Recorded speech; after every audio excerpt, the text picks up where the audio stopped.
안녕하세요. 콘스탄트 김의 티스와 함께 돈 버는 아카데미. 이번 시간에는요, 돈 버는 증여, 단독주택 증여를 빨리 해야 하는 이유에 대해서 말씀드리겠습니다. 자, 그림처럼 단독주택이라고 하면은 아파트나 연립이나 빌라 같이 여러 세대가 사는 그런 주택이 아니라 개별로 사는 주택을 단독주택이라고 말할 수 있습니다. 부동산을 증여하는 이유는 무엇일까요? 바로 저평가 자산이기 때문에 그렇습니다.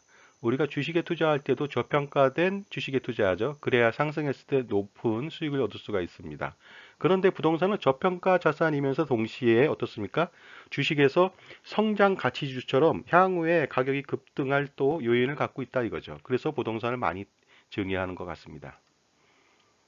그런데 부동산을 왜 또 저평가라고 평가하냐면요. 시세로 평가하는 경우도 있지만 보통은 보충적 방법으로 평가해서 시세보다 좀 낮게 평가하기 때문에 바로 저평가 자산이라고도 합니다.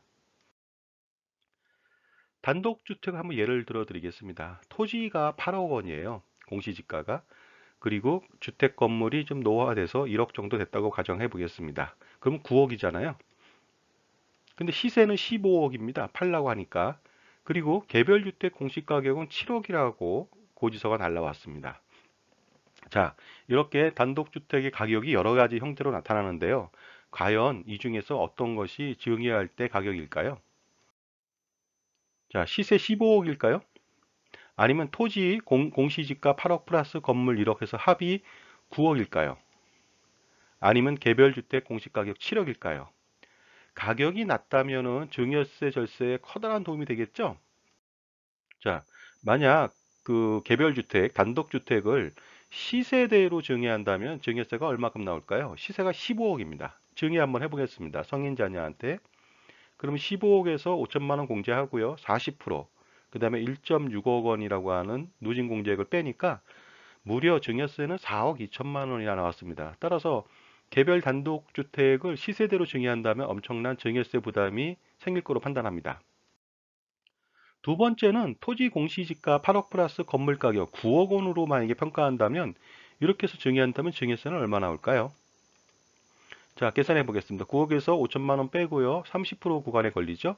그 다음에 누진공제액 6천만 원을 빼니까 1억 9,500만 원 나왔습니다. 만약에 시세대로 했다면은 엄청나게 그 많은 증여세를 물어야 했는데요. 근데 만약에 그 토지 공시지가하고 건물 가격 9억으로 증여한다면 절세액은 2억 2천만 원에 달합니다. 그러니까 이게 더 낫겠죠? 자, 마지막으로요. 그 단독주택 공시가격 7억 원으로 증여한다고 가정해 볼까요? 그러면요, 7억 원에서 5천만 원 빼고요. 그 다음에 30% 구간에 걸리고 6천만 원 누진공제 하니까 1억 3,500만 원밖에 나오지 않았습니다. 절세액은 최초 대비해서 2억 8,500만 원이어야 된다 이거죠. 그렇다면은 증여자 입장이나 수중자 입장에서는 공시가격으로 증여했으면 하는 욕구가 생길 겁니다. 뭐 정부는 뭐 국세청이나 이런 데서는 당연히 시세로 평가해서 증여세를 물리고자 할지 모르겠죠. 자, 그리고요. 중요한 것은 지금 뭐 7억 원짜리 공시가격을 자녀한테 증여했는데 만약에 배우자한테 증여하면 얼마 나올까요? 증여세는. 7억 원을 증여하면 6억 원이라고 하는 증여재산 공제를 합니다. 그러면 1억 원에 대해서 10%죠? 얼마입니까? 바로 1천만 원밖에 나오지 않습니다. 시세 15원짜리 그 주택을 배우자한테 증여했다. 그러면 1천만 원만 증여세 내고 어떻습니까? 배우자한테 증여가 가능하다는 것이 되겠습니다. 절세액은 무려 그 최초 대비, 그러니까 자녀 한 명한테 증여한다 했을 때 시세대로 했을 때 대비해서 4억 1천만 원이나 절세할 수가 있습니다. 그런데 단독주택을 어떻게 평가할까요? 어떻게 주택을 평가하겠냐 이거죠. 그 단독주택은요, 보충적 평가 방법에 의해서 평가합니다. 그래서 보충적 방법이라는 게 무엇이냐면요. 토지 같은 경우에는 뭐 예를 들어서 전답, 임야 이런 것들을 말하겠죠. 아니면 그냥 일반 나대지나 이런 대지 쪽.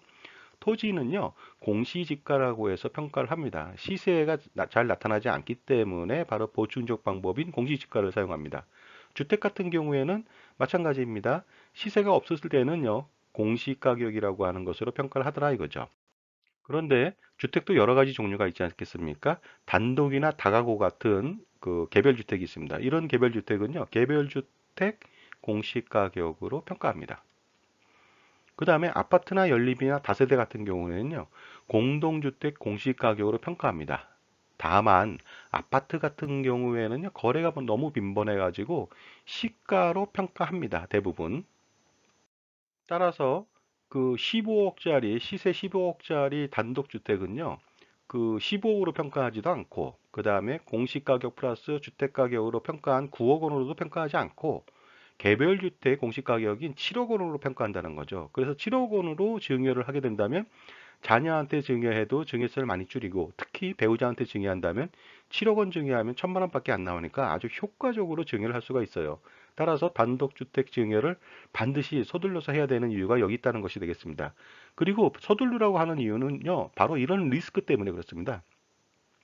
2020년도부터는요, 일반 빌딩 중에서 꼬마 빌딩에 대해서는 감정평가를 실시하게 되어 있습니다. 원래는 어떻게 되었냐면요, 빌딩 같은 경우는 그 땅에 대해서는 공시지가, 그 다음에 건물 단가로 평가했거든요. 그렇게 하다 보니까 시세보다 굉장히 많이 낮아서 그 상속세나 증여세를 많이 줄일 수 있었는데, 꼬마 빌딩, 5층 내외짜리 빌딩에 비거주 빌딩, 뭐 금액은 뭐 시세가 뭐 100억 내외 되는 뭐 기준이 모호합니다만 어쨌든 간에 그런 빌딩에 대해서는 감정 평가를 하게 됐다 이거죠. 그 과거보다 훨씬 더 많은 그 증여세 가세가액이 높아졌다는 것이 되겠습니다. 왜냐하면 감정가액은요, 시가의 90% 이상을 잡게 되어 있거든요. 그러니까 어떻습니까? 대부분 시가라고 봐도 무방할 것인데 이렇게 올린다면 어떻습니까? 증여세 엄청나겠죠? 만약에 단독주택도 만약에 감정가액으로 평가하라고 한다면 어떻게 될까요? 바로 15억 원에 육박하는 금액으로 증여세를 물어야 됩니다. 자녀한테 그러니까 15억 원으로 4억 2천만 원의 증여세를 내야 됩니다. 그러나 어떻습니까? 그 전에 예를 들어서 감정평가 하라고 하기 전에 미리 지금 증여를 한다면은 증여세는 엄청나게 줄일 수가 있다는 것이 되겠습니다. 따라서 단독주택 반드시 그 올해 안에 증여하는 것이 유리하다고 볼 수가 있을 것 같습니다. 그리고요, 빨리 증여하라고 하는 이유는 무엇일까요? 일반적으로요, 보게 되면은 주택의 공시 가격은요, 매년 4월 30일 날 인상을 합니다. 발표를 하게 되죠. 대부분 다 인상을 하고 있죠.